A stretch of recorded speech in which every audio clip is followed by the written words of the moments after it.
Right. Can I just ask a question? Sure. Sorry, just for the minutes.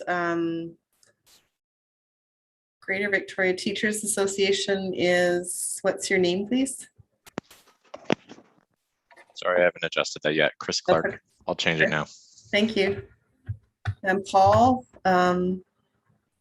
Yeah, sorry about the video. It's not working on the computer. So you're QP382, Paul? QP382, yes. Awesome. Thank you. Are we all set to go? Yes, live streaming. Thank you. Thank you. Get rid of that little box.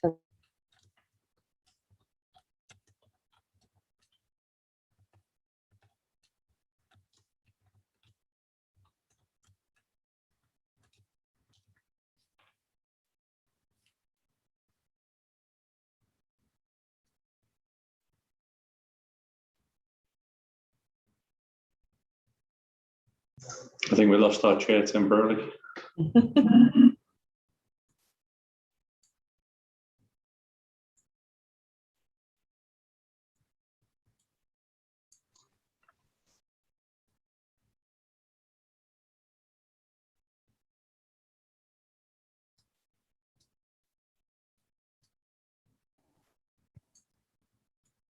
Okay, so I've got a white box on my screen that says the host is not allowing participants to unmute themselves. Can I click on OK on that to get rid of that? Because I clicked Yes, on the last one. I clicked on the last one, and that's where I got lost. Okay, I'm back. Okay, thank you very much. Good evening and welcome to our October 18th Operations and Policy Planning meeting. It was a lovely day today. I hope everyone got out and enjoyed the sunshine as much as they could. The Greater Victoria School District wishes to recognize and acknowledge the Esquimalt and Songhees nations on whose traditional territories we live, we learn, and we do our work. We have 4 trustees who are able to vote at this committee. That's Angie Hensa, Nicole Duncan, myself, and Rob Painter. And I believe Rob is not with us this evening. He sends his regrets. So we have 3 of the 4 committee members here. The other trustees who may or may not pop in this evening will not have voting rights at this committee meeting, but we'll all be voting on the motions at the end of the month at the board meeting. So could I have approval of the agenda? Trustee Duncan, is that approval? Yes, it is, Chair. Okay, thank you. I do have notes from Trustee McNally before we vote to approve that she would like item H3 childcare and QP 947, that motion put on the agenda for next month. So we'll be removing that at this point in time. That's the only change that I had to the agenda. Is there any others? No, seeing none. All those in favor of the amended agenda? I thank you. That's unanimous. Approval of the minutes of September the 20th. Thank you very much, Trustee Duncan. Any amendments to the minutes for the month? Being none, we'll move on to business arising. Is there any business arising from the minutes? No, thank you very much. Moving right along, we're going to superintendent's report and recognition of student representative. Superintendent Whitten. Thank you, Chair Whitaker. I believe we were to have Tanisha Bangu from Spectrum, but I suspect that with the change in the link for this evening, she may not have received the update. So I'm looking or trying to look right now to find her email and send it. But otherwise, we would have Tanisha from Spectrum joining us. Okay, we hope to see her sometime throughout the course of the evening, and she would be at the board meeting at the end of the month as well? I believe so, yes. Okay. Well, we look forward, if we don't catch her tonight, to see her at the end of the month. Thank you very much. We're moving on to personnel items. D1, Human Resources Update. Tammy, I could turn it over to you. Perfect. Good evening. Thank you very much for giving me the opportunity to come and talk to you a little bit about educational staffing tonight. I'm going to be speaking to 2 pages in the pack-up, page 11 and page 12. So hopefully you have access to that. So what I would like to talk a little bit about is the educational staffing around our GVTA, our teachers, as well as our educational staffing around our EAs specifically. So first of all, as a comparison, as I've done in previous years, just to give people an idea of how many employees we have in the district, there is a first table that's located right at the top of the page that discusses, or it shows people who are in contracts that are continuing and temporary. And then I've just separated that out from on-call people. Numbers are a little bit deceiving in human resources in that people always ask for what is the actual number, and it's really difficult to give actual numbers. At any given time, people could be on leaves. They could be partial contract or full contract. We seem to have temporary contracts that we are giving out daily. So again, things are evolving all the time. So right now, when I say October the 1st, this is just a snapshot in time. So if you look along the first column, you can see with our ASA members, our BCPVA, QP382, QP947, exempt, and GVTA. So the first column shows people who are in continuing and temporary. So again, as of October 1st, that's just a snapshot. And then for our on-call members, we don't necessarily have on-call for ASA or BCP, but we do for QP382, QP947, and GVTA. We don't as well for exempt. Now, when you look at that very, very large GVTA number, and again, this is why these numbers are a little bit, they're fluid. We have 706 people on our TTOC list. That looks large, but at any given time, we may have 300, we may have 400, we could have 500, depending on, again, it's really contract driven, and a lot of people can stay on our TTOC list, yet they could be on leave, they could be working in another district, they could be in another province. So again, very fluid when it comes to numbers. Tough to deal with Stats Canada when they give us a call and say, we want your numbers. So that's why you'll probably see out there when we're stating how many numbers we have, we always say anywhere between 2,500 to 3,000 employees. So this is where that number comes from, just to give you an idea. Okay. So next section would be the educational job postings. These 3 years of postings are very interesting because we're looking at the 2019-2020 school year, the 20 and the 21, and that's our COVID year. So we have a pre-COVID, a COVID, and now, well, I don't really want to say post-COVID yet, but we're still in COVID, but you can see that things are definitely recovering as we're moving through stage 1. So you can see that with the first table, we have the June postings, the summer postings, and the September postings. So it just gives you an indication for total number. Pre-COVID, we were at about 616 postings as a whole for GVTA. Last year, about half of that, 371. And this year, we're slowly climbing. So you can see the recovery, we're about 430. So everything here, we're seeing the recovery slowly come back as BC recovers and as we move to whatever a new normal is. With QP postings, we've been pretty consistent with our QP postings. Again, the 3-year trend, 120 to 105 to 115. So, and again, with the QP 947 postings, that includes EAs and our regular support staff. So anyway, that's just a little bit of HR by the numbers to begin with, and to give you a little bit of idea about the fluidity behind the numbers, and that sometimes a number necessarily isn't always just a number. So there's always a story behind a number. In looking at our staffing, so just starting with our teacher staffing to begin with, this year we've had a few difficulties in filling some very special areas, some specialty areas. First of all, home economics and industrial ed.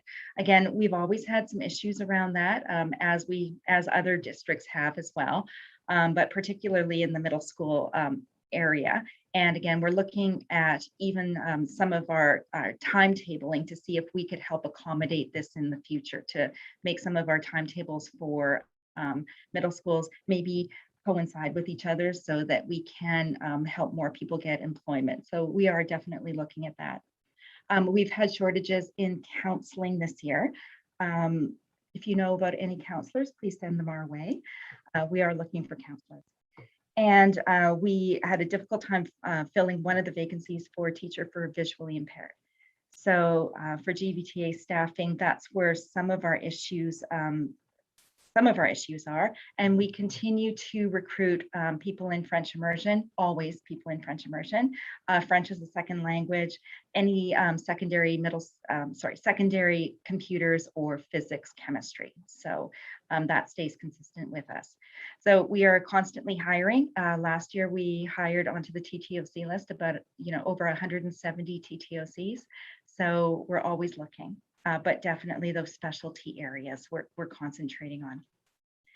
QP947, again, we are continually hiring there. And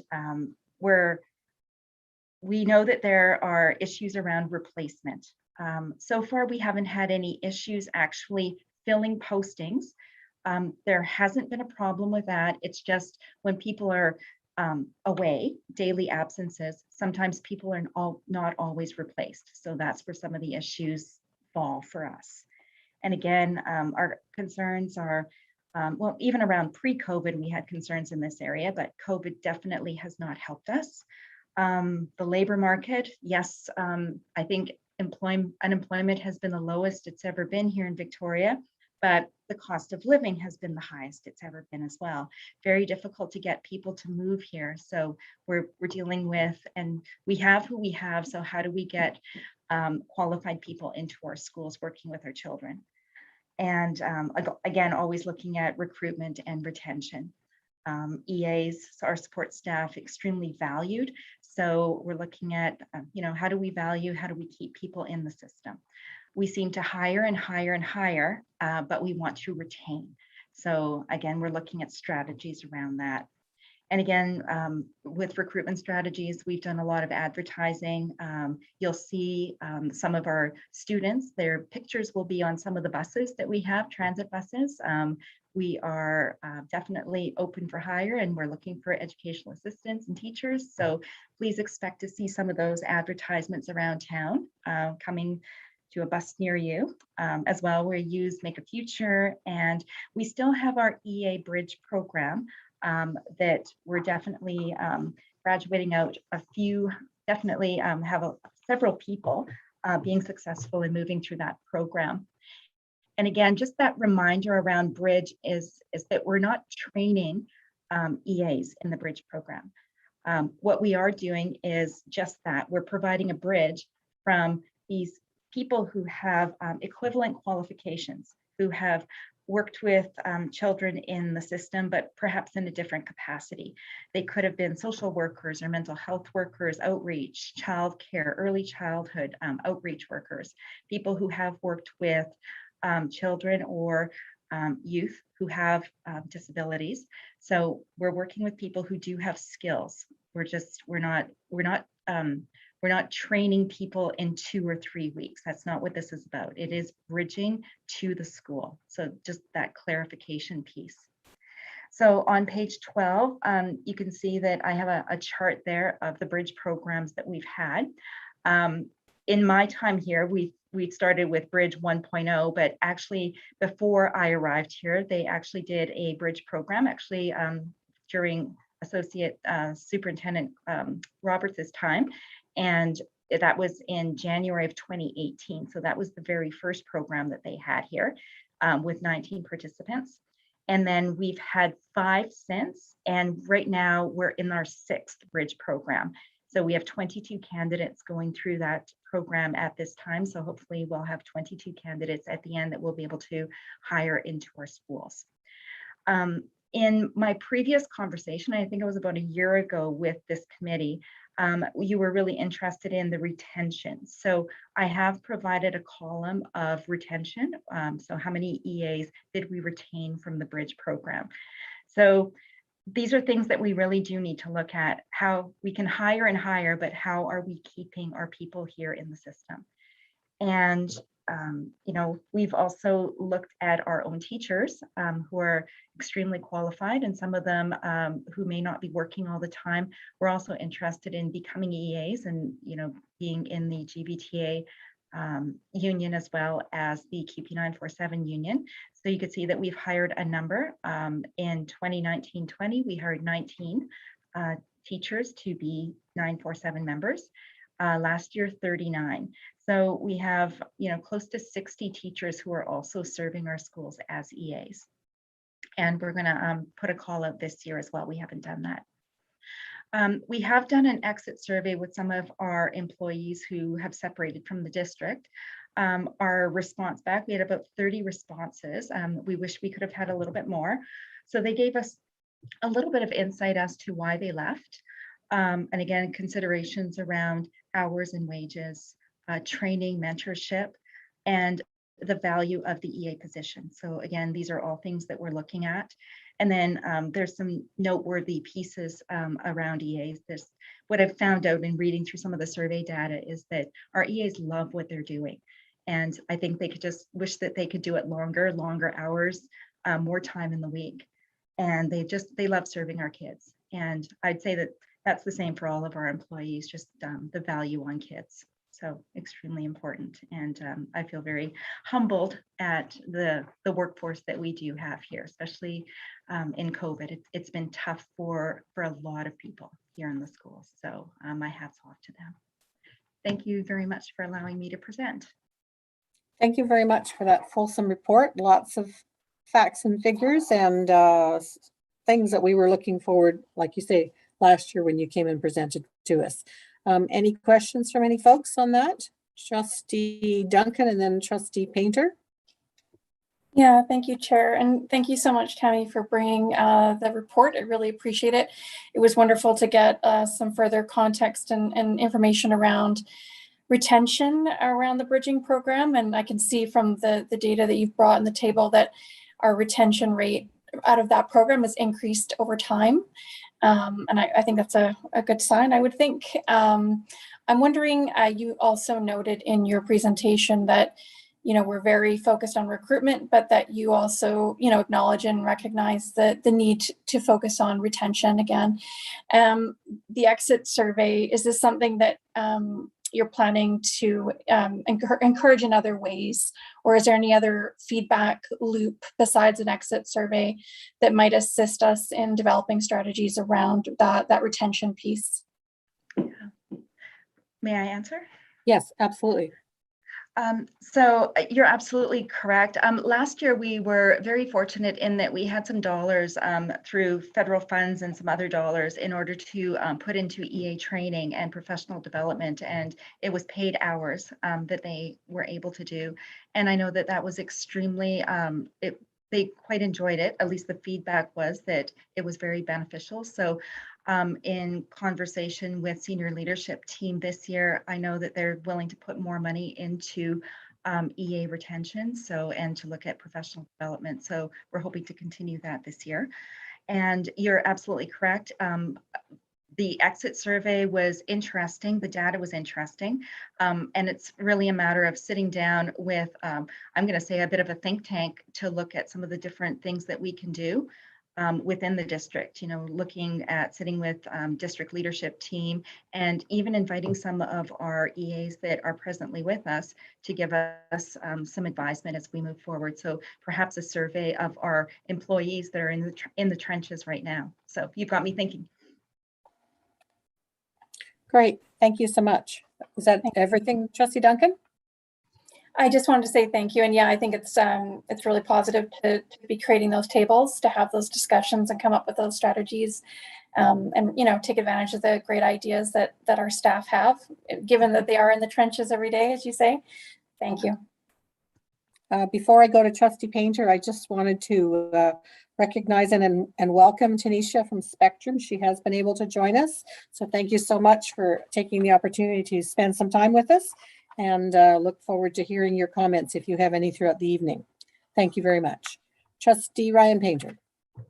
Thank you, Chair, and thank you also very much to District Principal Sherstavidoff. I very much appreciate the report. I won't belabor the points that my colleague, Trustee McNally or Trustee Duncan has made, other than to say that this data is so important because you can't fix what you haven't recorded. You can't address, you can't deal with the things that you know, if you don't have the data. In terms of the retention, I think if you look and calculate as I did, we're looking at an average of about a 70% retention range, and I think that's good. I'm wondering if we have an overall retention goal, and if it's here and I've missed it, my apologies. But I'm wondering if we have that. And just secondarily, in terms of the retention number, what is the time frame that we're looking at that retention for? Is it a year? Is it 2 years? I'm just curious. So, you know, for example, February 22nd or January 22nd to February 23rd, 19 hired, 8 retained. I'm just wondering that 8, what date was that recorded? I guess I don't know if I've asked that directly or not, but yes, thank you through you, Chair. So the data that you have under the retained, this is, we actually worked from lists of members that were hired, and we went back to find out exactly who we still have in our district. So those retained numbers are current numbers as of October the 1st. Okay. And I'm going to blue sky it. I wish we can have 100% retention, honestly. I mean, I wish we could. So, you know, gone are the days when people retire out of their jobs. I mean, I wish people would just stay here and retire. But I understand that people need to make a living wage. And, you know, when we're looking at hours and we're looking at the cost of living in Victoria, it's tough. You know, a lot of people, they rely on double income families, and it is tough to make it with this amount of hours and the wage. So I know in speaking with Jane Massey, and Jane, she's online here, we're always talking about hours and wages and the work and what it looks like. So I blue skied. I would love that. I'd love it to be 100%. Thank you very much. Blue sky is always good. I think we should always look out there for the blue sky. Any other questions? Or Jane, I'll let you speak next. I'm sorry, Diane, you had your hand up first, but I'll take it. So, Diane, anyways, I always say, I say this a lot, that I appreciate the hard work that HR does do in trying to recruit EAs. And I probably have a lot more to say tonight, but I'm really, I'm pleased for an opportunity this Thursday to begin meeting with Pam Halverson and Sean McCartney and some others, I'm sure, to look at recruitment and retention in our EAs, because I think there's a lot more to address here, you know, a lot to unpack, and I feel like I've got my fingers pretty much on the pulse of a lot of why we aren't maybe retaining, and what we could do to you know, make life better for our EAs. You know, we all know that you know, the hourly wage they could maybe live with if we could give them decent hours. You know, we talk about being in the trenches, and I'm pretty sure some of them do feel like they're in World War III some days, and how we can address that better. And, you know, I look at Saanich and Suit, both of them are doing full-on EA programs. Saanich is actually just starting to get one together. Suit has one going. And, you know, it'd be wonderful if we could maybe have a full-on EA course that really puts out, you know, after 9-10 months, some very qualified people, because we know that we look for qualifications that they might come with, but they're not coming with an EA qualified. You know, working in a retirement home or in a care home is not the same, and we really need to look at how we can address that and make it better for everybody that's working there. So again, I will have more to say, but I'm looking forward to seeing what happens beginning on Thursday, and maybe we can make some headway to make things better for everybody. So, and I'll report back. Thank you. Thank you, Jane. Diane, did you have your hand up? I did, but I don't really need to anymore, because the QP president has said everything that I would like to say. Thank you, Jane. Thank you. Okay, So I don't see any further hands on either screen. Thank you. Thank you. Thank you very much, Tammy, for that. So we're moving on the agenda to Marty Jensen, Occupational Health and Safety Annual Report, D2. Welcome, Marty. Thank you, and good evening, everyone.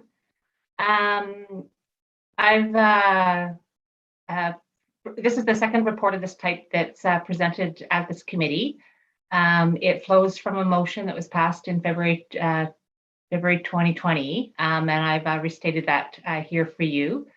The report is modeled on the report that was presented last year. So it does start out with some statistics, and I'll just frame up some sections of the report for you. So the stats on WorkSafe claims for the last school year are presented here along with the previous year. These are all incidents that are fully investigated, and details are presented to our occupational health and safety at the district level for comment and looking at improvements. Over on page 14 of your package, I've set out two tables showing this year's and previous year's stats on the violence incidents that are reported in our schools.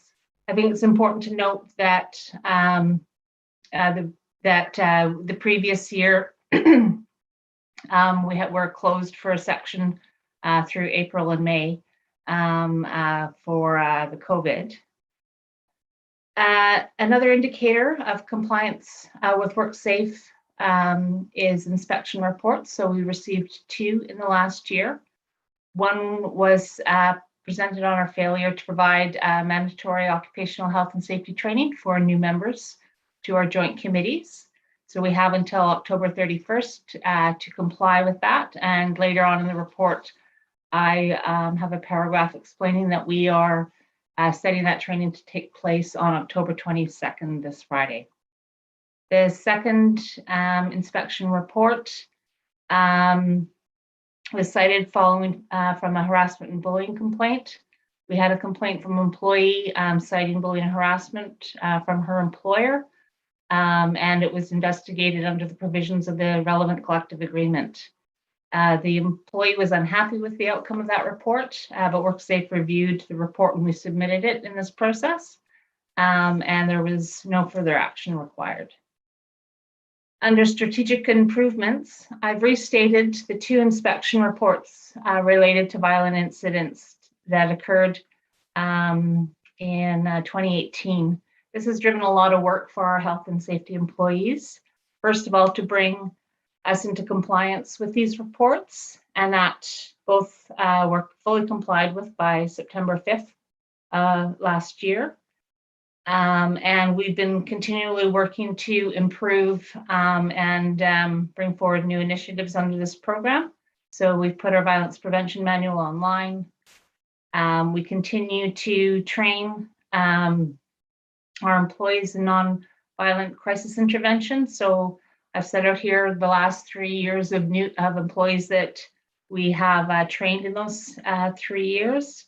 And last year, we added awareness training on our violence program. There was a violence risk assessment conducted and a survey that went out. And the report sets out the response level that we got from the various employee groups, as well as the priorities that the respondents identified in that assessment. Under operational level improvements, COVID occupied a lot of health and safety attention over the last year. So we started out last September with new exposure control plans with the new requirements set out by the BC CDC and the Ministry of Health. Our plans were improved through conversation with our district occupational health and safety committee's recommendations. Finally, on the final page, I flag the training that is being planned for our joint occupational health and safety committees. In facilities, there have been improvements developing to tighten our new employee orientation and safe work procedures, including hazard identification process. And Brian Olahan has implemented regular site inspections to reduce and prevent employee injuries. Support for Schools is focused on implementing the safety in shops as part of the upgrade that you've all been receiving regular reports on, and streamlining the process for air quality complaints. I've identified the priorities for the upcoming year, which should be COVID-19, continued improvement in the violence prevention program, focus on training for our committees for joint occupational health and safety, and streamlining and improving our safety training databases. So our trades go through different types of training that need to be updated regularly, like to do with ladders, confined spaces, things like that. And that's the framing up of the report. Great. Thank you, thank you, thank you so much for that. Lots of information there. I'm going to go to my other screen first. Any questions for Marnie or comments on the report that's there? Nobody on that. Oh, Trustee Ryan Painter, hold on for a second. Any other people with the hands up? I'm missing any so far. I've only got Ryan. And me as well. Sorry, thank you very much. And Trustee Duncan. Okay, Trustee Painter first. And I think Trustee McNally also has her hand up, Chair. So just for your information. Thank you. You're welcome.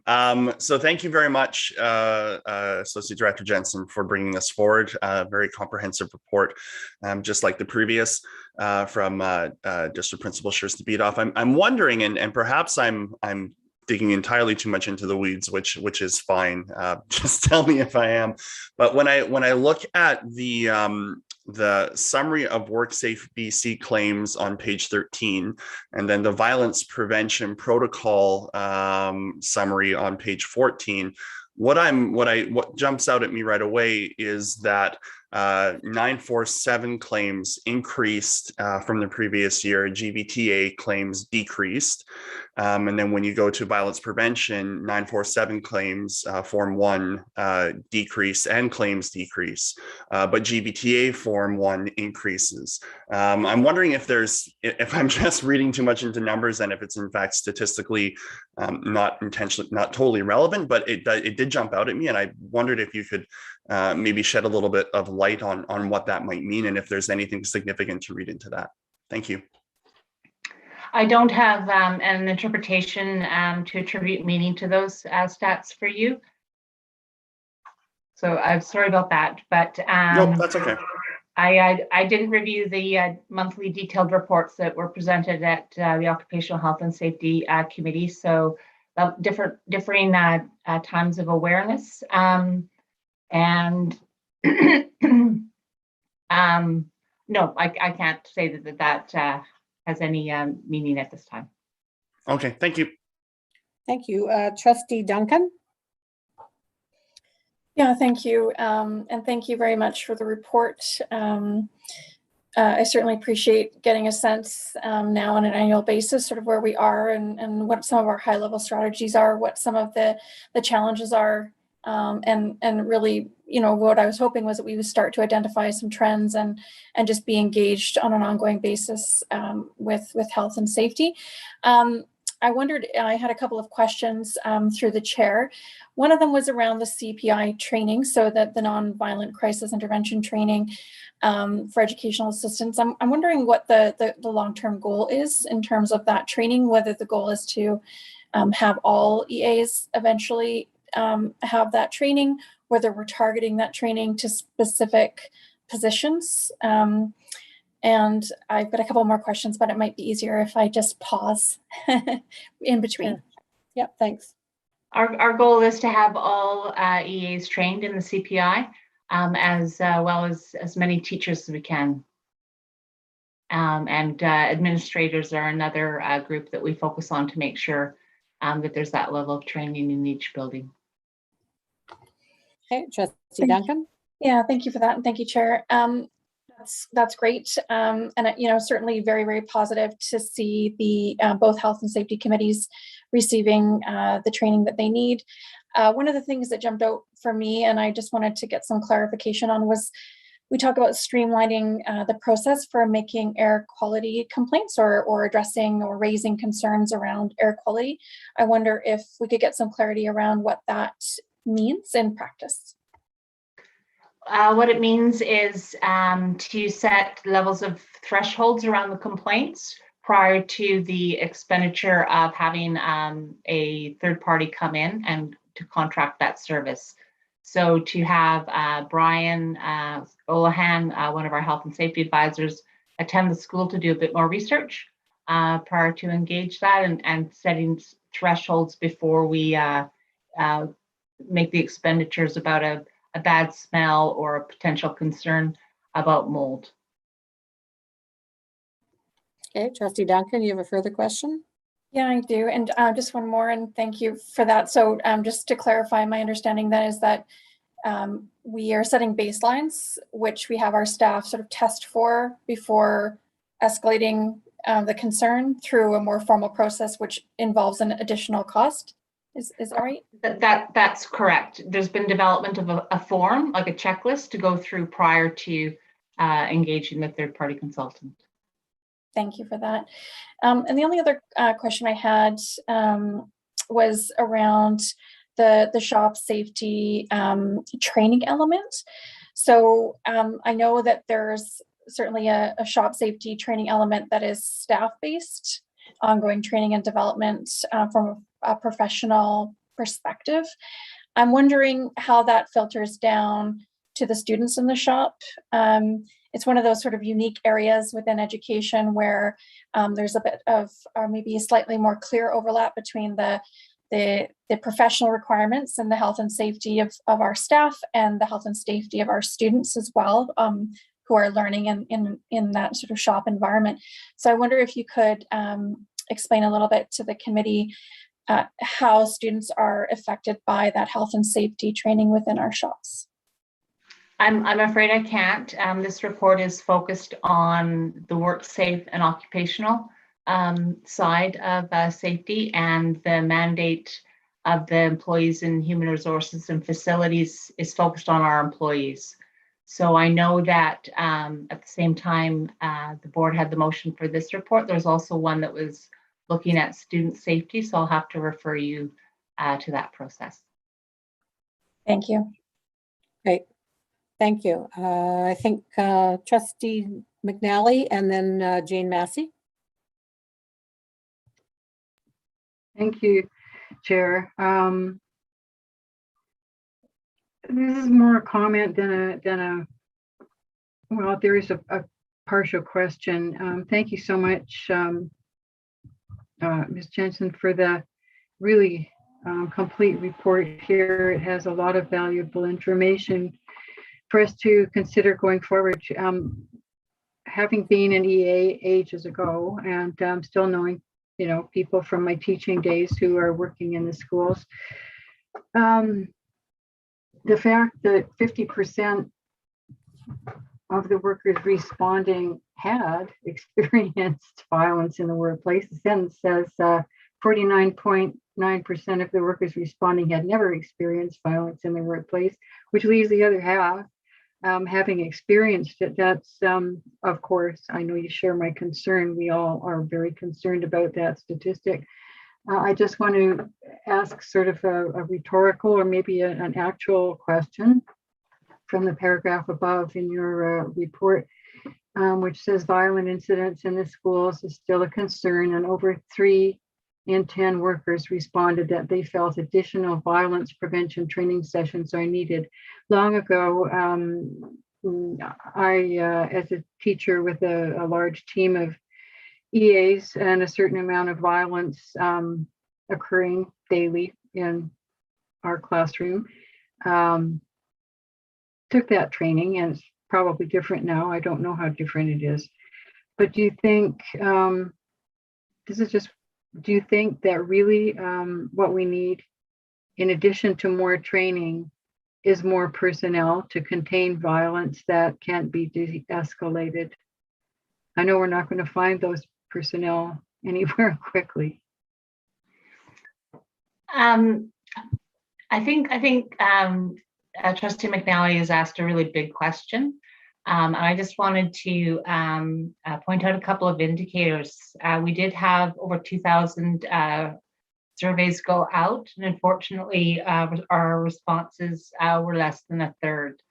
And it was of those that said that they had about half had experienced a violent incident, and by that we meant experienced in terms of being directly involved in or witnessed violence. So it's an issue that we take very seriously.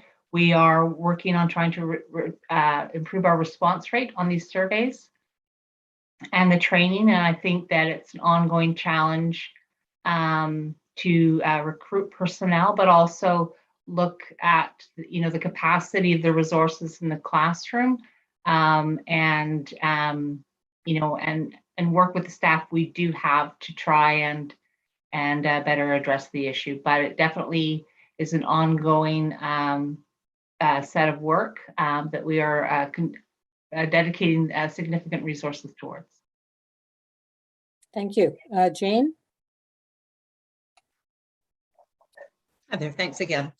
I would really say from my experience and others on our executive of talking to our members, there's still a lot of underreporting going along.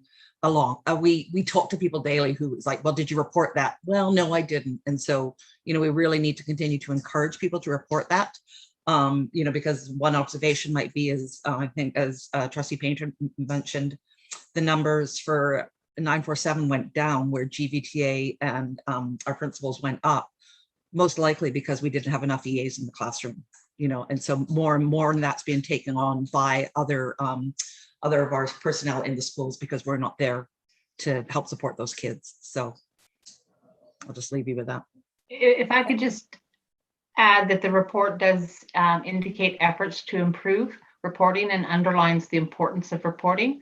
We now have an online incident reporting system that has drop-down menus, and hopefully as people become more used to it, that we can get those reports being completed in a more complete and timely manner. Yeah, I think that online is definitely a good one. And we also need to make sure that our EAs are given the time, not having to expected to do it at the end of their day. They need to have the time within the day to debrief from these situations and to fill out the paper, to fill out the online, while they're at work, and not be expected to go home at night and do that. So, but the online thing is definitely going to help. And I think easier access will definitely make for more accurate reporting for sure. Great, thank you. I see Trustee Ryan Painter's hand up again, but I'm just going to see if anybody else wants to comment before I go back to Ryan. Seeing no other hands, Ryan. Thank you, Chair. It is just a really quick question to Ms. Jensen. And just, in reviewing the violence prevention program manual just prior to coming on here, one of the things that kind of made me stop and think and kind of look over the report here was just around the right to refuse unsafe work, and just being curious around our tracking of the initial report, the employer's response to remedy, and then potentially reporting to WorkSafe BC for compliance officer investigation. I'm wondering if what we have here in terms of your report is capturing that, if it's broken down at all in terms of the initial report and then the report after that for a compliance officer, or if there is any tracking of that within our system. We do investigate all refusals for unsafe work. Those stats and summary of that is not provided as part of this report, and I will make a note to include that in a future report. Thank you, Ms. Jensen. Appreciate it. Awesome. Thank you so much for a very detailed report covering many topics, and we look forward to hearing from you again, and with that little added bit in there for next time. So thank you so much for that. We're moving along to Finance and Legal Affairs, E1, Monthly Financial Report. And I'll turn it over to the Secretary Treasurer. Thank you, Chair. Sorry. Or whomever. The first report we're giving tonight is the monthly financial report for September 2021. I just wanted to start off with some follow-up questions from the September report. I believe Trustee Duncan asked about transportation, contracted transportation, as well as software expenditures compared to the previous year. And so in terms of transportation, we know that our regular bus routes have reduced from the previous year by about 80,000. We know our diverse student busing needs have increased by about $186,000. And due to COVID restrictions being lifted and more freedom to travel, the ISP program and regular school programming in terms of field trips and some of those bus trips have increased where there was no budget last year. So that's why the budget has gone up in this year by about $127,000. In terms of software, we have increased our software fees by about $348,000 this year. Our Microsoft licensing has increased by about $19,000. Throughout COVID, we use a piece of software called School Messenger, and not all schools had that, and it became incredibly valuable for us to be able to push out messages on the weekend or in the evening that were important. And so we brought that to a district level, and that's a $46,000 bill that we took away from schools and brought it into the board office. We have a new piece of software called eBase, and that's going to replace our capital asset management software and some of our timekeeping and service requests and our rentals. And that's some carry forward money from last year, and that's why that amount looks like it's gone up.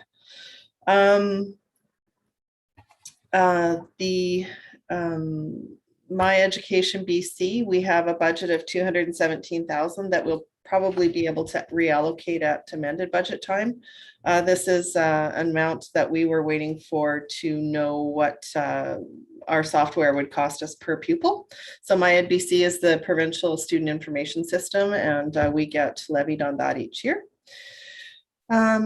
As well, we have some HR workflow software from the prior year, and a Power School or our financial suite, HR, purchasing, etc. That suite increased by $60,000. So that makes up the $348,000 increase in software.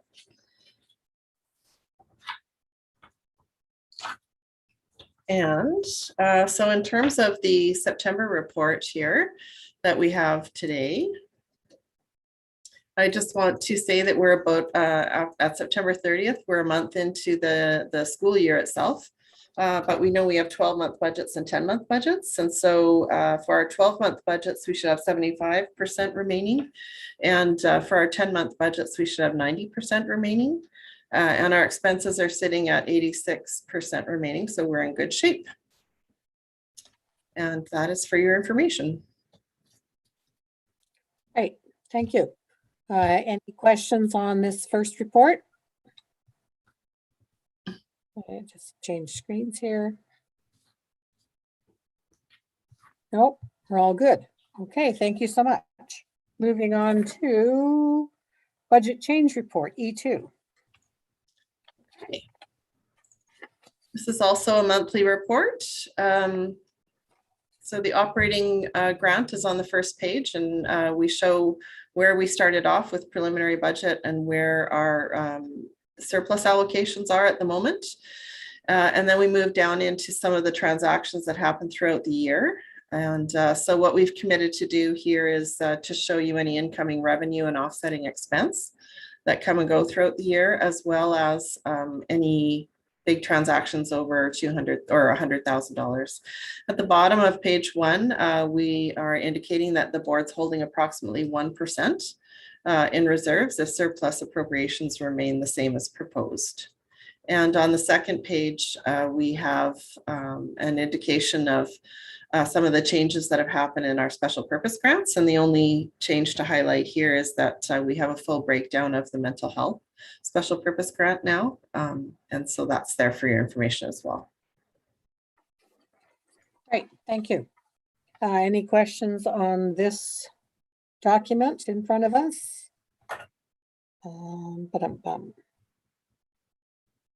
No, don't see any hands. Okay, thank you so much, Secretary Treasurer, for that. We are moving on to the Kai seismic project update. So that'd be Mr. Morris, I believe, or is it? Good evening. Oh, thank you. The VICI report is, we're doing really well at the site. We had a couple of meetings today talking about the progress at that seismic upgrade. One thing I just want to point out to you on the sheet, the report that you have in front of you, I cannot read the line, but it says VICI seismic fees 2020.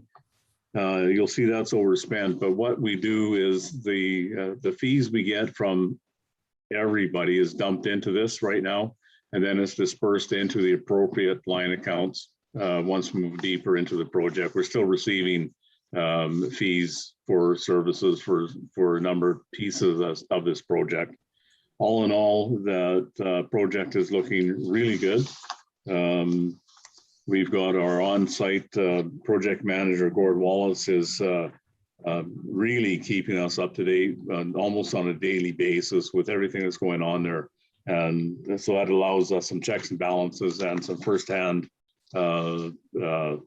information about that project from the construction manager and whatever else that comes up that may need some more attention.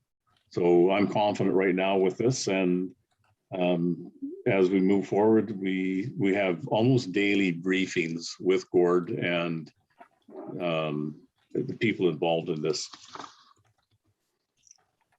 That's it for this report. If you have any comments or questions, please, I'll gladly take them. Okay, this is our monthly update. This is our monthly update, so it's just further updating the report that we've been getting for probably close to a year now. So any questions or comments on that one? Okay, I'm just looking at my first screen. I've got Trustee Duncan, and any other questions on there? Okay, seeing none. Trustee Duncan. Yeah, thank you, Mr. Morris, again for the report and for clarifying that one line item that was in the red or giving us some context. I appreciate that. It's good to know there's nothing to be concerned about and that everything is going so well. I wondered in terms of just page 28 of the pack-up, which I think is maybe the last page of your report. I just wanted to confirm that that's an up-to-date site plan. I know that last meeting, the committee had asked for an up-to-date site plan, and I just wanted to confirm that that was it. The up-to-date site plan, I believe, is included. Yes. And it shows the childcare units in it. And the garden's moving a little bit over towards the east. And it's got some measurements, some new measurements on there for the rugby and the soccer field. Thank you. Great, thank you. You're welcome. Any other questions, Trustee Duncan, or is that was it? Okay, thank you. Any other questions from anyone for Mr. Morris? Okay, seeing none, we'll move on to the Secretary Treasurer and Enrollment update. Okay, I just wanted to let you know that there's an updated or a corrected handout on the website under this meeting date that's been posted as a presentation. So I encourage you to have a look at that tomorrow. What we do know is that this data is not final. It's not signed off yet in terms of the 1701. So there's an updated handout on the web today, but I'm just going to present the report. Our September 1701 data has been submitted, and this is the data, the student information data that we submit for all our funding from the ministry. The data reflected is our October 6th to 8th, that's September 30th. And it's pre-duplicates, what we call duplicates, and it has not been signed off. So this is our first update to the board with the new enrollment. I just want to give you a few quick stats. Our FTE, our full-time equivalent, is up 484 students from spring 2021, and it's up 455 FTE from September 2020. And our head count is up 356 from spring 2021. A real cause for celebration, and kudos to all the teams that are working on bringing our students back to our schools. But particular celebration is an increase of 100 Indigenous students returning this fall compared to last year. And that's only given our 1701 sign off for September 2019, which was pre-COVID. That's only 46 students less. So that's exciting. Our diverse students, levels 1, 2, 3, went up 53 from spring and went up 43 from the previous year. Our secondary conversion rates are ranging from 117% to 103%. So this means that our grade 10 to 12 students are taking more than 8 courses. And I always like to bring this up because I want us to keep in mind if the province goes to that funding model review, phase 2, and shifts the funding from FTE to headcount, it's a significant loss to the district in terms of revenue. So when we're looking at secondary conversion rates of 117%, going to headcount would reduce that to 100%. And we know we get funded by course right now for grades 10 to 12. In terms of enrollment, our biggest increases are at grade 1 and grade 8 at 7%.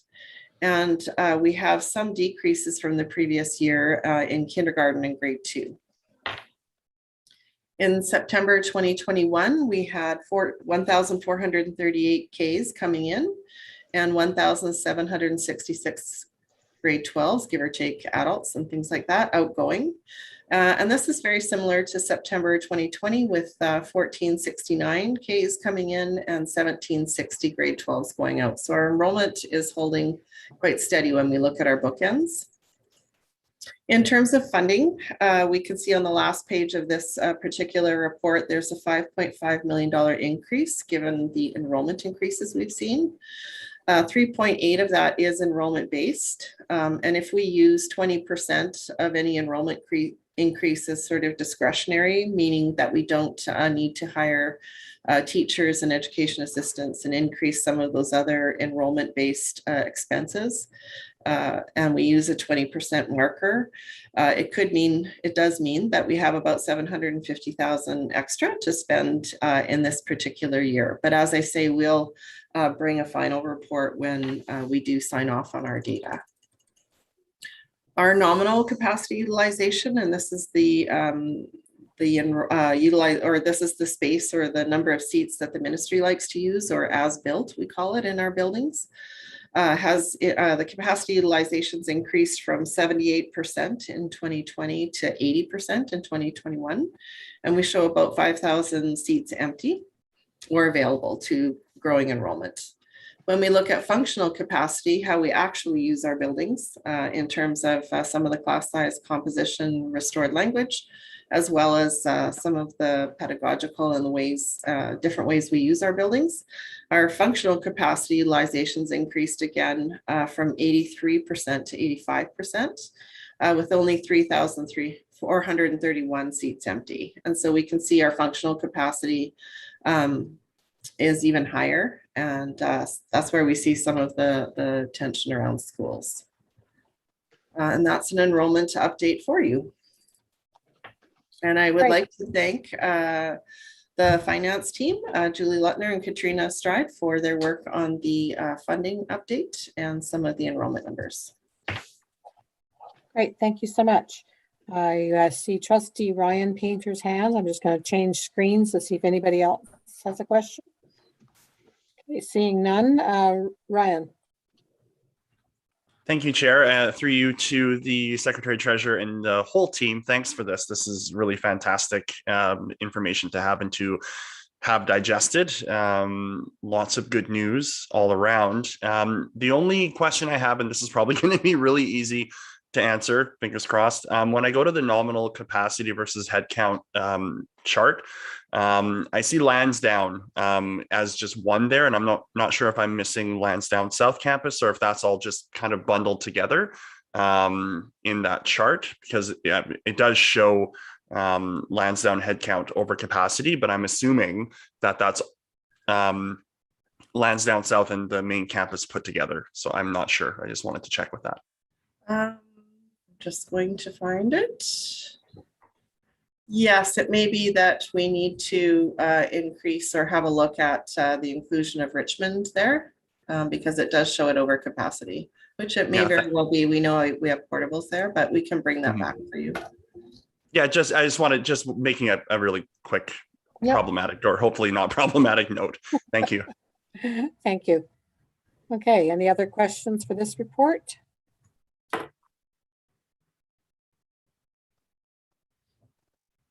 Okay, seeing none, thank you so much. We're moving on to 2021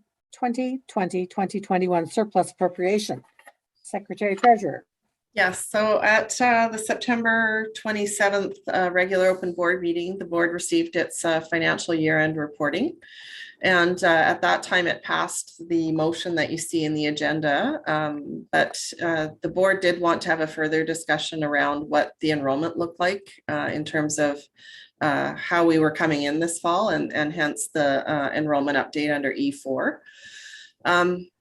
And so I guess given the increase in enrollment and subsequent hiring of staff, teachers and EAs, the district will have some discretionary funding to use throughout 21-22 and definitely enough money to hire the employees we need if the employees are available, and also increasing some of those other enrollment budgets like school supplies and things like that.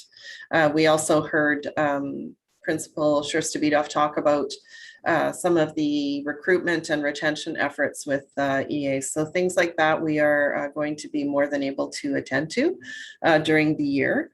And therefore our request as a staff is to maintain the appropriation of surplus as presented on September 27th.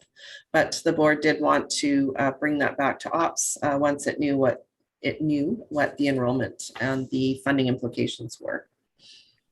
So in the package before us, it said it was approved unanimously. Was that to bring it to this meeting? Yes, we approved it unanimously because the financial statements were due to the ministry at the end of September. But we know that as soon as you pass a budget or appropriate a surplus, it changes the next day because different kinds of needs come up. So even though you were sort of under a deadline to approve it on September 27th, you are able to have a discussion about it and reallocate it if you so see fit. Okay, so this motion doesn't need to be passed because it's already been passed. It's just for discussion now. Okay, perfect.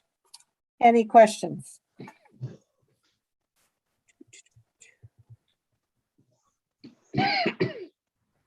Oh, I don't see any hands. Chair. Trustee, I have a question. Thank you. Thanks, Chair. If no one else does. Go ahead, Trustee Duncan. Yeah, so through the chair to the Secretary Treasurer, thank you very much for the quick turnaround and to the team for the quick turnaround and bringing it to ops for us to consider. I really appreciate it. I think obviously very good news in terms of the extra $5.5 million in revenue. A much better situation than we thought we would be in this fall. But I'm just wondering in terms of planning, just keeping in mind one of the other agenda items for tonight and the budget committee and the work that we'll be doing over the next few months around budget for next year, whether or not we can discuss in light of the increase in revenue, some of the programs, some of the programs that have been affected by the board's last budget, and how we can kind of build recognition that, you know, obviously enrollment is something that's always in flux, and in the first couple of months of the school year in particular, into that discussion. So yeah, wondered if the Secretary Treasurer could comment or has any thoughts on that and how we could do that. I think that I did take a look at the balancing spreadsheet that we used during budget, and very few programs were impacted. I think the board made some good choices in terms of keeping as much programming as it could. I would indicate to the board that we're going to be calculating our our structural deficit as we move into 22-23. And that we will be updating our enrollment. So I do think it is a conversation that we can have over the budget, the course of budget. And we do want to kick off with that deficit right away in terms of being one of the first pieces of information we provide during the budget 22-23 discussions that will start in November. So I think it's important that we do have those conversations and review some of the decisions made in the spring. But that we carry on understanding that we have an upcoming deficit. Okay, thank you. Looking to see if there's any more questions for this part. Okay, seeing none, we're going to move on to the next item, which is the budget development draft process. And maybe I'll just make a comment to begin with before I turn it over to the Secretary Treasurer.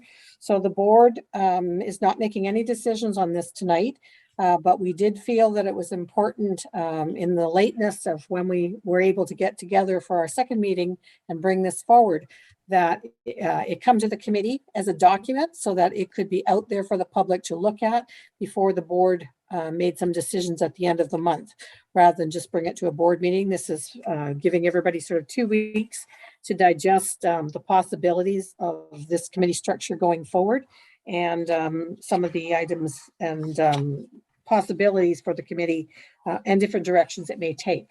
So we just wanted to have it again out there. There'll be no decisions made on it tonight, but out there for comment.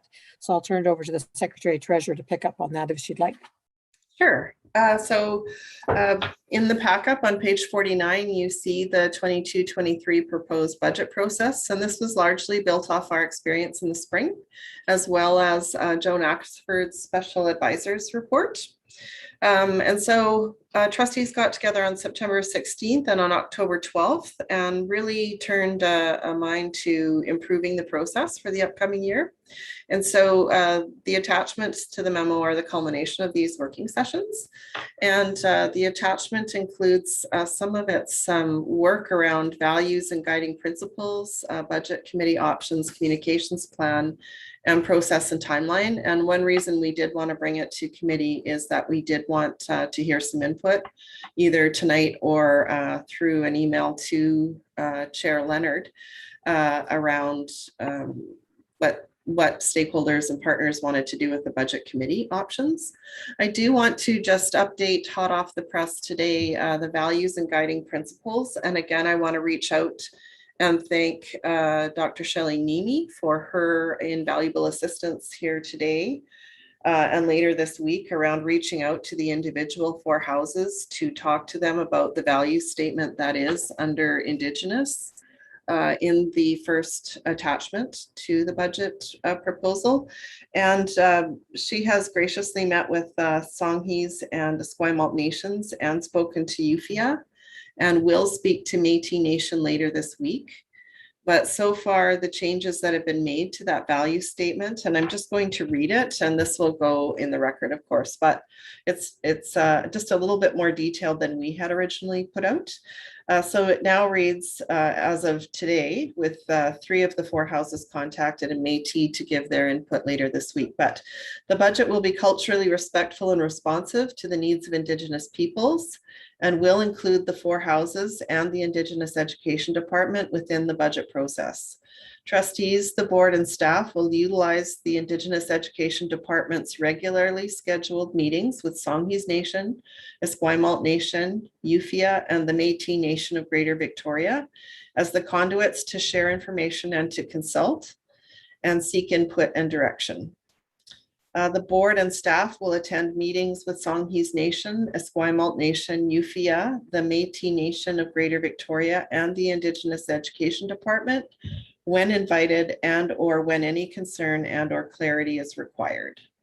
And so that's just a little bit of a change from what we published. And so that'll be considered by the board in the final pack-up, and I will email that out to trustees so they have it for their consideration.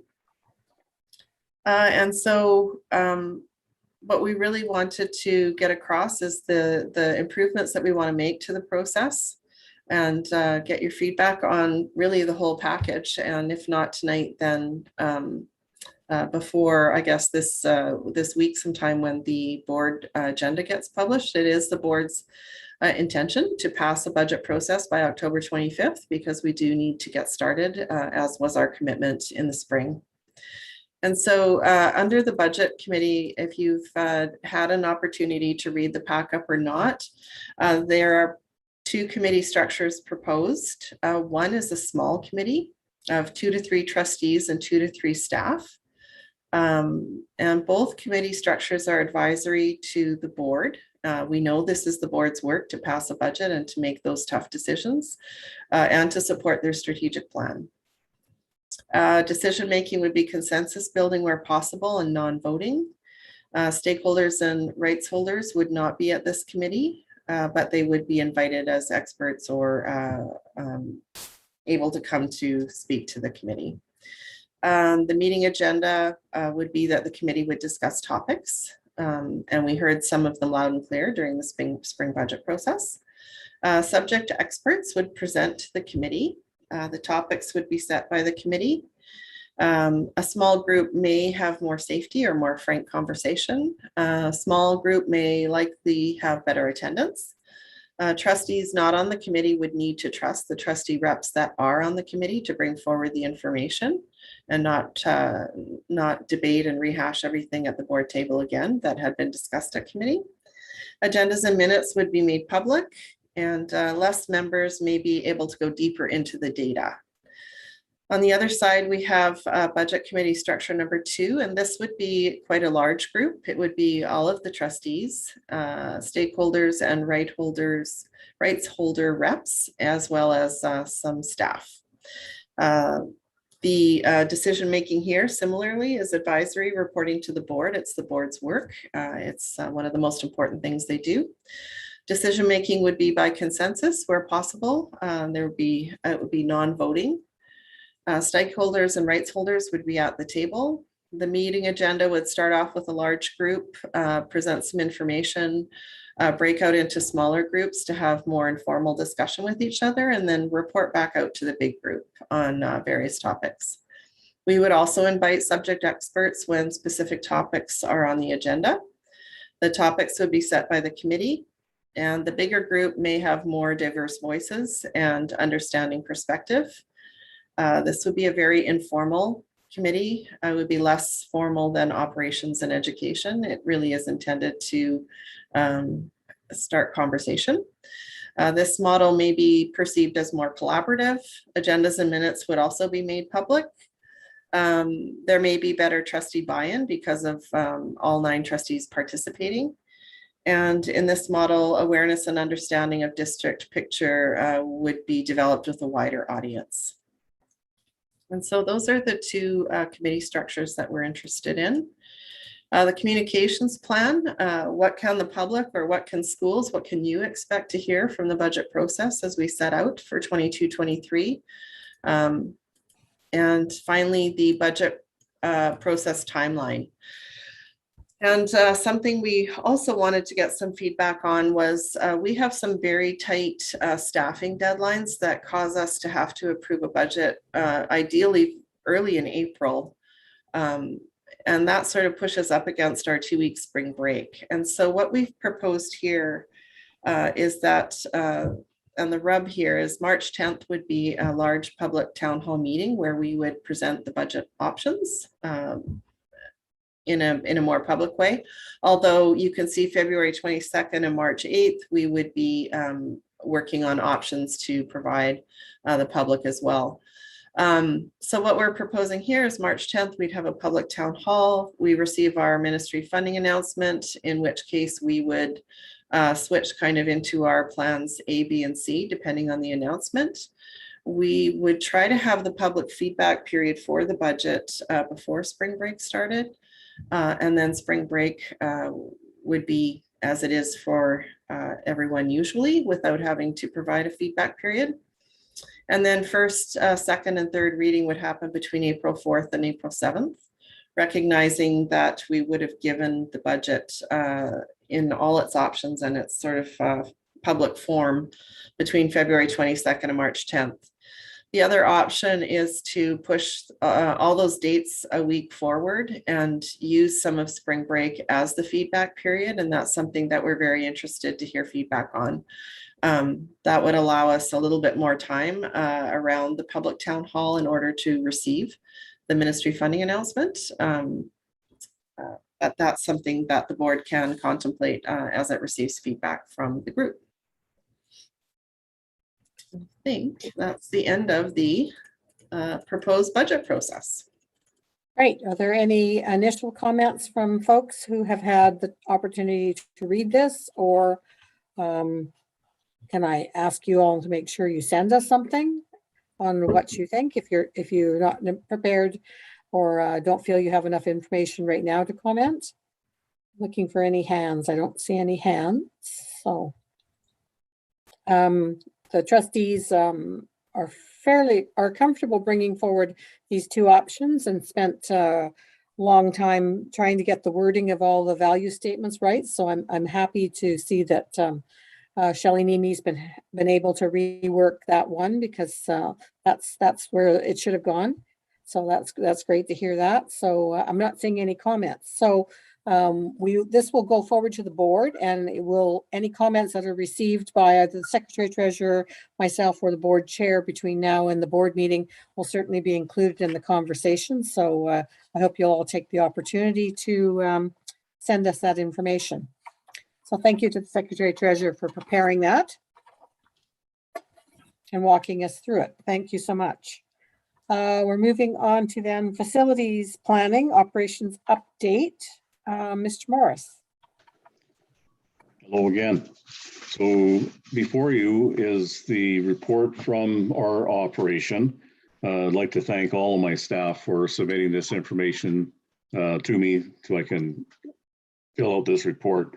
A couple of things in there that we want to talk about briefly. We've with Jim retiring from Major Capital, we've had a posting out for a replacement for quite some time, and we've only had really one applicant that we accepted, and then 2 days later he pulled back his acceptance, stating that he was quite happy where he was after speaking with his wife.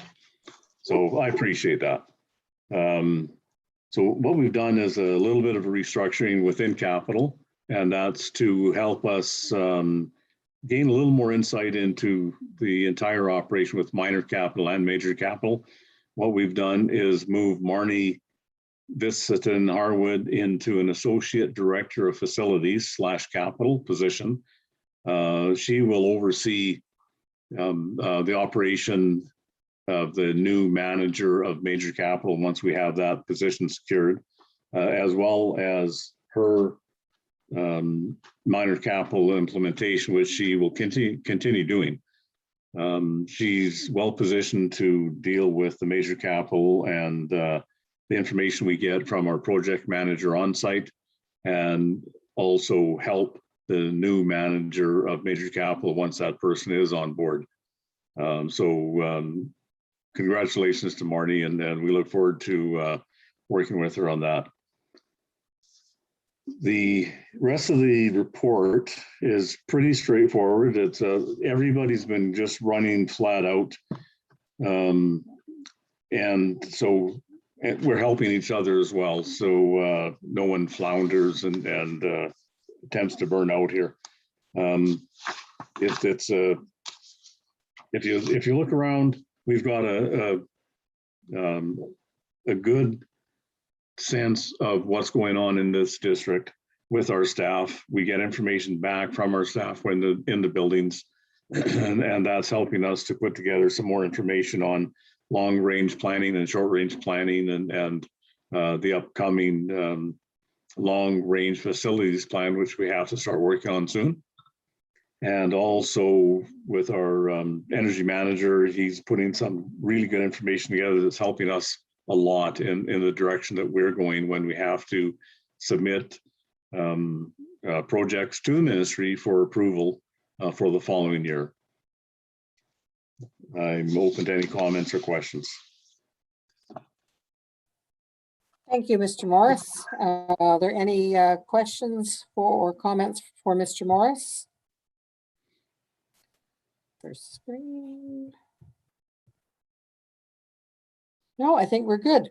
Very, very well done. Thank you so much for the report. And again, all the hard work from all of our staff and facilities. Pardon me, Chair. Sorry, did I miss you, Nicole? Yeah, sorry. Oh, I sorry. don't want to interrupt your Nope. thanks. No. So thank you so much, Mr. Morris, but I'll let Trustee Duncan ask a question. Sorry about that. Thank you. Oh, not at all. Yeah, and I just would echo our thanks to Mr. Morris and the team for all the ongoing hard work. I just had a question. It's mostly a question of clarification through the chair, and it might be to Mr. Morris and it might be to the Secretary Treasurer. So I'll heed to whoever has the answer for me. In the report, there's a short update around the wood shops. I believe that they're 70% addressed at a wood shop level. In March, I know that we had committed to have a report in the October Ops Pack-Up updating us on where we are with the shop remediations. And so I'm wondering if, I appreciate that it's a busy time, but I'm just wondering if we can get an update on when we can expect that. Can speak to that if you like, Trustee Leonard. Yeah, so it's 95% drafted, Trustee Duncan. We did not get it on this pack-up. It's quite a big pack-up, and so it will be on the November. That's great. Thank you. Great. Thank you very much. Trustee Ryan Painter. Yeah, thank you, Chair. Just a really quick question through you to Director Morris.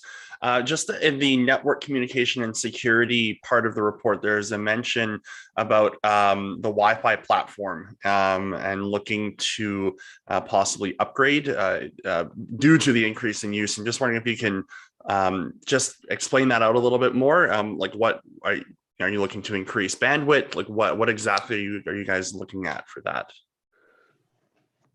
Well, I can get more information for you for the next meeting here, but we are moving ahead with technology, and some of it demands more Wi-Fi. So we're providing more access points, which is in today's world is really needed. If there's anything other than meat and potatoes in behind all of that, I can find that out for you and get back to you with that. No, thank you. I mean, that's fair. I'm just, I'm always interested in how we're making technology accessible for everybody, and seeing that is really encouraging. So I think that's fine for me. I was just curious to know a little bit more about what that meant. So thank you very much. Okay, thank you. Okay, thank you. Seeing no further speakers, thank you again, Mr. Morris, and again, please pass along the staff's our thanks for all their hard work. I shall. Thank you. Thank you very much. We have no public disclosure of any in-camera items, so we're on to new business. And the first motion up is George J. Ad Hoc Committee, Trustee Henset. You have the floor. Thank you very much. It is my pleasure to be reporting out from the George J. Committee. And I'll give a shout out to my fellow committee members that I see here, Deb and Angela. It's been quite the surprisingly emotional journey going through this since January. We really got down to work. We've heard from many, we had a speaker series, and we had many members of the school community and the community at large. Members of the Indigenous and Chinese community. Shelley Mimi arranged for us to have time with the elders in the four houses, which was quite incredible. And we've heard from students, staff, and we feel that we've collected enough stories and background information to come to bring a recommendation to you today. What we heard most was that there's a lot of a surprising, to me, surprising amount of pain and hurt currently, not just from the past, but current members of the school community, teachers, and the community at large going past, like even people saying commuting past the school now and seeing the name and knowing that they wouldn't have been welcome at the school, or that their children wouldn't be welcome at the school. We heard a lot of concern about that, about the current hurt that was happening in the community. We heard very unanimously from everybody that the pride of the George J, the school community, the love of the school, the love of the joyful Jays and junior Jays. We heard a little bit about the reluctance to lose the history, some concern that changing the name could be losing a learning opportunity. We heard some concerns about the cost of the project and who would bear that, and the manpower that it would take to go into the libraries and the gym and put new names on absolutely everything. Seems very overwhelming. And so at the end of the day, bringing all that information back together, we really unanimously as a committee agreed that we do need to change the name of the school. It is doing harm to our community right now. Due to the knowledge of the segregationist and hurtful policies that the trustee George J put forward in his time.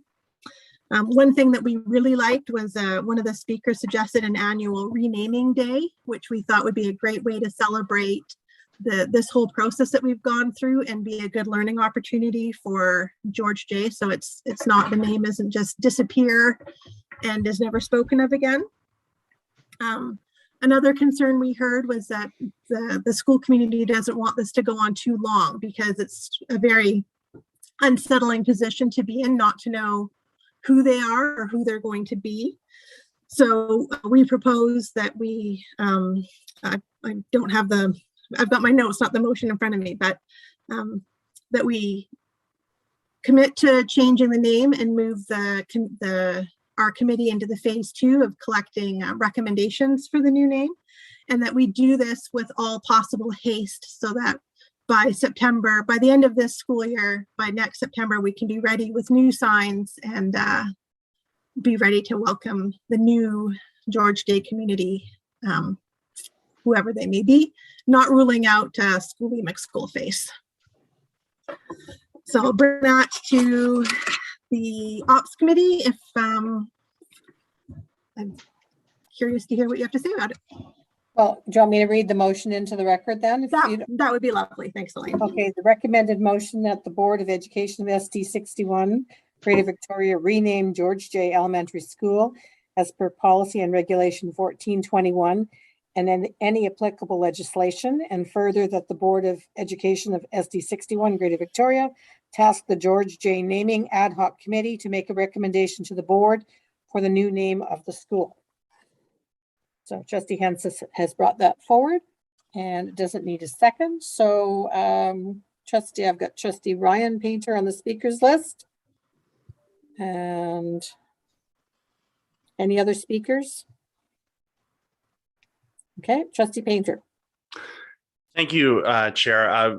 And I want to extend certainly my thanks to Trustee Henson and the entire committee, especially VCPAC Chair Carmichael, for all the work everybody has done to bring this forward. And I really wanted to highlight the emotional impact of hearing from Trustee Henson about how people in the community drive by the school and they don't feel connected to it. In fact, feel harmed by the naming. And it's interesting because you might not know that without this process. You might not know that if you're not talking about the history directly.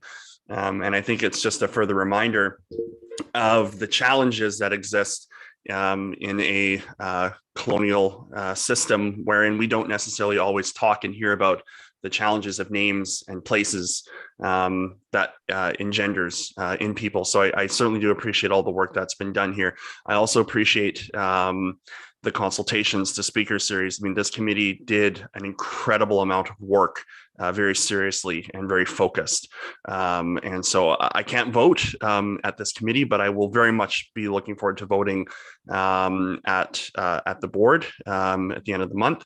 And in a little bit of levity, I do appreciate that Schoolie McSchoolface will now forever be in the public realm in the minutes on camera. So, but in all seriousness, this is extremely important. And I think it's going to be an important change, an important space and place making for the community that does build and develop a new name after this, should the board in its wisdom decide to support it.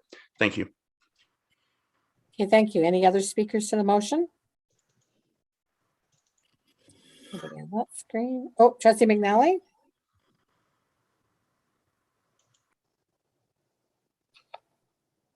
You're on mute.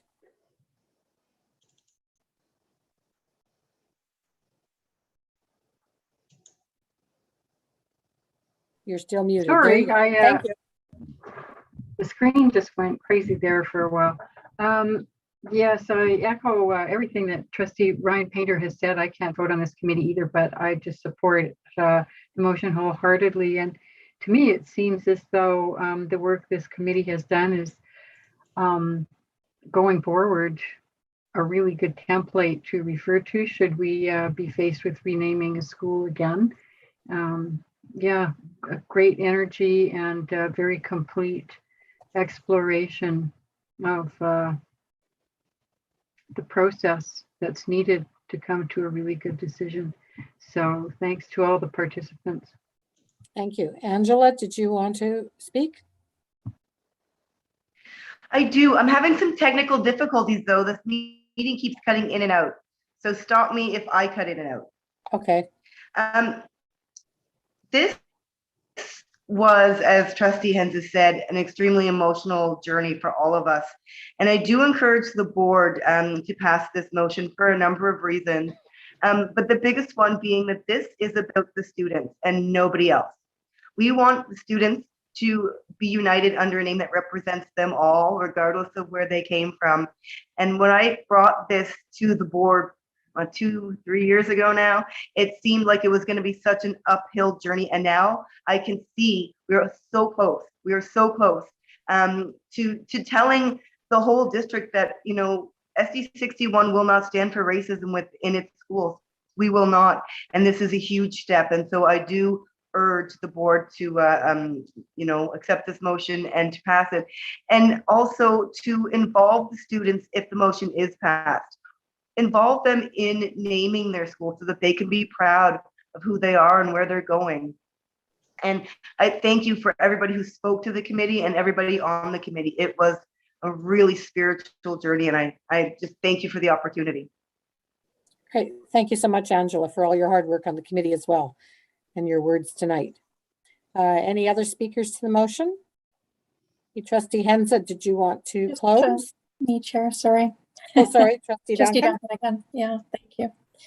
I'll just keep my comments brief. I think my colleagues have really said it all. I just wanted to say thank you to Trustee Hensa for your work on the committee, and to certainly President Carmichael for yours. Yeah, I mean, it's great to hear a committee undertaking, you know, difficult work and coming out at the end with a clear vision for moving forward, and happy to hear that the decision of the committee was unanimous.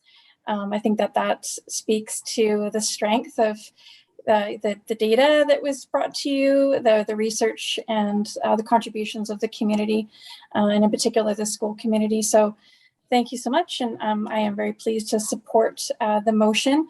I do, being me, have a process-related question that it doesn't need to be addressed tonight, but maybe at a future meeting, it would be really useful to get a sense of how, or to the extent to which, the provincial naming privileges policy will affect how we go about identifying a name and then approving a name as a board.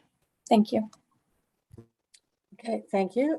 Trustee Hensa to close.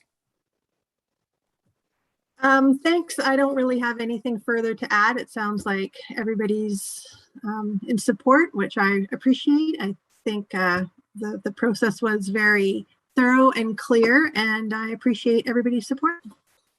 Great, thank you. I'll call the question then.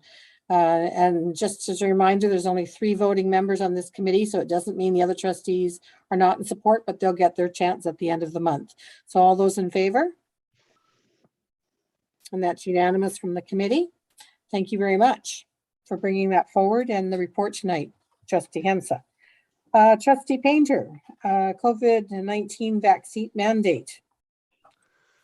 Yes, thank you, Chair. The recommended motion being brought by me is as follows: that the Board of Education of School District Number 61, Greater Victoria, instruct the interim superintendent to begin the development and implementation of safety procedures on a COVID-19 vaccine mandate in the district, utilizing the proposed BCPC template.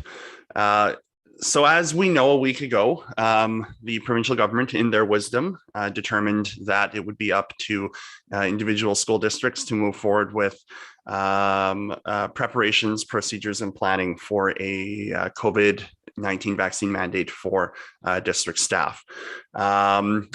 There has been a provincial ad hoc committee that has been struck with members of government, School Trustees Association, I believe BCPC, and other members and stakeholders to discuss how this will happen. And through those discussions, BCPC has developed a template by which they will be providing districts with guidance around how to develop procedures for a vaccine mandate. I do not believe that that template is available yet or has been made available, but I do understand that that is being put in process. So the intention of this motion is to get the ball rolling in advance of this being brought to the fore for districts as employers to put into place. I think it's important that we start down this path and build the foundations upon which we can establish, develop, and implement these safety procedures to bring in a COVID-19 vaccine mandate in the district. I do know that there is support out there. QP BC President Karen Renalata has spoken very poignantly about the importance of a vaccine mandate in the education system. And I do know as well that the BCTF has also spoken publicly about this and their support for a mandate as well. And so I felt it important to bring this tonight to allow an opportunity for my colleagues to discuss this extremely important and urgent public policy issue, but also to enable our stakeholders, be they either QP unions here, 947-382, or the Greater Victoria Teachers Association, to bring in conversations and their perspective. And of course, I will not leave out VCPAC, because as stakeholders, their input is equally as important. I do think it's time, though, that we get the ball rolling on this so we can start down the path of developing these safety processes as the committee, provincial committee has met, and I do believe we will be getting updates this week in terms of what processes we are to follow. So hopefully by bringing this forward this week and hopefully passing next Monday at the board meeting, we will be well placed in terms of provincially focusing our efforts to bring in a vaccine mandate. And so I leave it to the committee. I cannot vote, but I did feel it was important to bring this to the fore today. Thank you, Chair, and I cede the rest of my time to the floor. Thank you. I just wonder if we could maybe have a comment from Superintendent Whitten. I know that you were involved in a provincial phone call or meeting last week. Do you have any updates on when we might see a template coming from for the districts from the province through the BCPC? Yeah, thank you, Chair Whitaker. We are looking for the Ministry of Education and the ad hoc committee to first create the guidelines, and I do believe they're very close to having those completed. BCPC will build off the guidelines to create the template, and they have also articulated that that could come to us or should come to us this week. So we anticipate receiving both the guidelines and the template this week. Great, thank you so much. I see Angela's hand up, and just Trustee Duncan, was that your hand as well? Okay, let's just get a speakers list here. So I've got Angela, then Trustee Duncan. Any other speakers to this? And Jane. Okay, I've got those three to start. So Angela first. Thank you. Through the chair to Trustee Painter, is this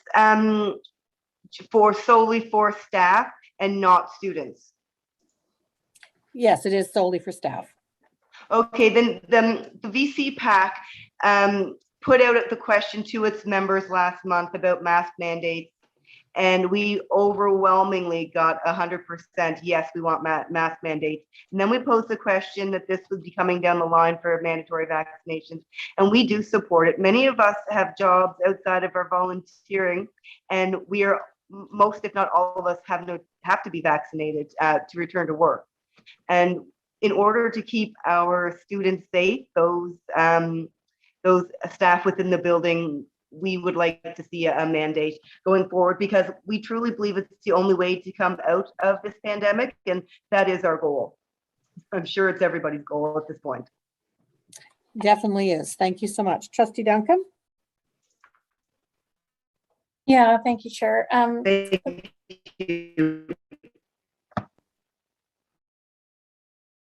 Sorry, Chair. I'm not sure if President Carmichael is done. Yep, she is. Okay.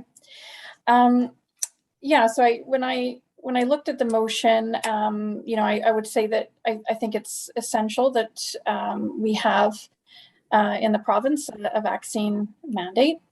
I think it's problematic, frankly, that it's been, you know, passed on to individual boards. I welcome the work of BCPC to come up with templates and guidelines to try to create a consistent approach across all of school boards across the province. I'm wondering whether, you know, we're jumping the gun slightly, whether and whether it's really necessary to have a motion when we don't have you know, any guidelines or a template yet. But I'm, you know, understanding from what the superintendent has said that it's imminent, it's coming. I would feel more comfortable seeing and reading what it is before voting on it. And I guess at this point, I also have a question through the chair to either the Secretary Treasurer or the superintendent, just around provincial, so really bargaining mandates. So this kind of issue, if it were bargained, so we know we've got a provincial table and we've got a local table. There's a limit to what can be bargained at the local table, and then we've got a provincial table where the rest the rest is bargained. So something like this, an issue like a vaccine mandate, would that be something that would normally be bargained at the local table, or is that something that would be bargained at the provincial table? Wondered if I could get some clarity around that. Deb or Kim, either one of you able to answer that right now? Pass this to Kim. And I would actually pass it to Interim Deputy Superintendent Roberts. He may have some insight as to local and provincial. To me, I guess it would be local. It's not money, but I would assume that Mr. Roberts may know more from experience.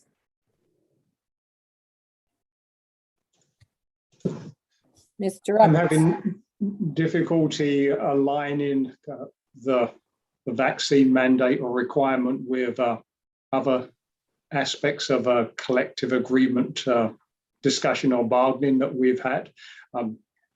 I could see that because there is no specific cost to the district, one might think that would become a local issue, but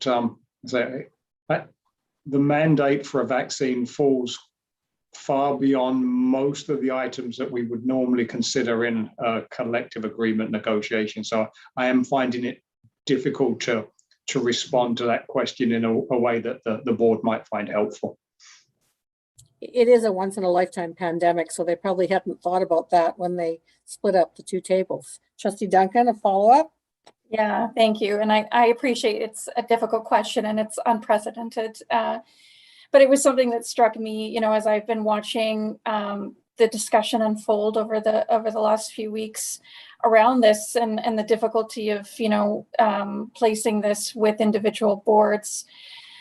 And I know there's a greater, larger discussion around health mandates and there's more complexity and nuance here. However, I guess really then speaking to the motion on the floor with the appreciation that the question is a difficult one to answer, I wonder whether we can get some clarity from the superintendent around whether, we are jumping the gun slightly, whether it would be better for us to have in hand the actual guidelines and templates from BCPC, and then to consider Trustee Painter's motion in light of that. So I just wondered if you could provide that clarity for us, Superintendent. So just before the superintendent speaks, so the board would still have to approve it next week, and the board can still table it next week if they don't have enough information. So because if this does move forward at this meeting, it doesn't mean that it is happening yet, because the board would have to ratify the motion next week. So Superintendent? Yes, I think that is, again, the expectation or hope is that you would have this information prior to the meeting on Monday and you could look through the template. It is hopeful that boards that decide to move in this direction will utilize the template as it has been or will be vetted by legal, and will have wording that is aligns with collective agreements, with accommodations that are required and other expectations. But I do believe you would have that wording prior to next Monday's board meeting. And similarly, as Trustee Whitaker, or Trustee Leonard has shared. Thank you. Jane Massey.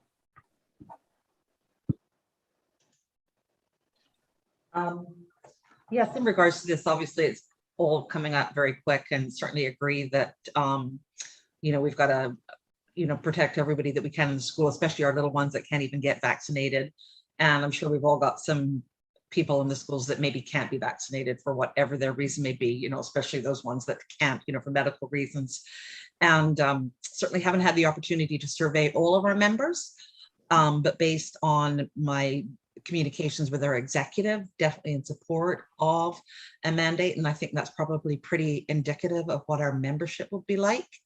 And again, in supporting that, we would want it to be looked at individually, because each case is going to be different. And we can't be thinking, I know I'm going ahead here, but we want to make sure people aren't going to lose their jobs. And how can we look at what's reasonable for everybody as we move ahead, to keep everybody safe, and to ensure that, we can keep most of our people working, because we all know we need them.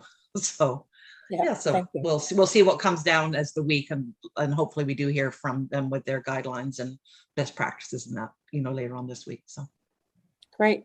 Thank you very much for your input there. Any other comments before I call the question? Trustee Henson?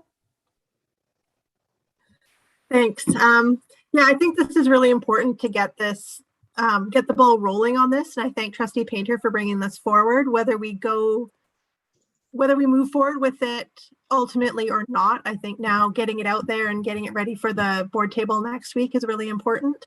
I was so relieved not to have mask discussion, and that the province just went ahead and took care of it. And now that they followed up by plonking this in our laps, I was really, there are many words, I won't say them, disappointed. I was disappointed. But yeah, I think it's incumbent on us to get going with this. So yeah, I'll be in support of it tonight. Thank you. Trustee, just hold on for a second. Any other comments before I let Trustee Painter close? Okay, Trustee Painter to close. Thank you, Chair. And I want to thank everybody for their comments, from everybody around the table, and even those who are sitting back watching on YouTube land and thinking about this and watching as we go through uncharted waters that I know when we were elected in 2018, none of us thought we'd be looking at doing anything like this. But this is the challenge of governance, and it does come to us to make these decisions. And so I believe it's important that we be proactive. I believe it's important that we do our best to walk and chew gum at the same time. I do believe it's important that when it comes to a public health emergency like what we have now, we look at how can we set up the pins before we roll the bowling ball. And I won't brutalize that metaphor anymore because I think I'm out. But at the end of the day, I do think it's important that we do whatever we can to ensure that we are taking the steps necessary to keep our staff safe, keep our students safe, keep our communities safe. And a big part of doing that is ensuring that we take the steps we need to take to make that so. And I believe this will get us there. Thank you. Thank you very much. With that, we'll call the question. All those in favor of the motion? And that is unanimous for the committee. So thank you very much, Trustee Painter, for bringing that forward. And the last notice of motion has been referred to the November ops meeting. So we will see that next month. And with that, could I have a motion to adjourn? Trustee Henson, thank you very much. All those in favor? Thank you very much. Have a good evening, everyone.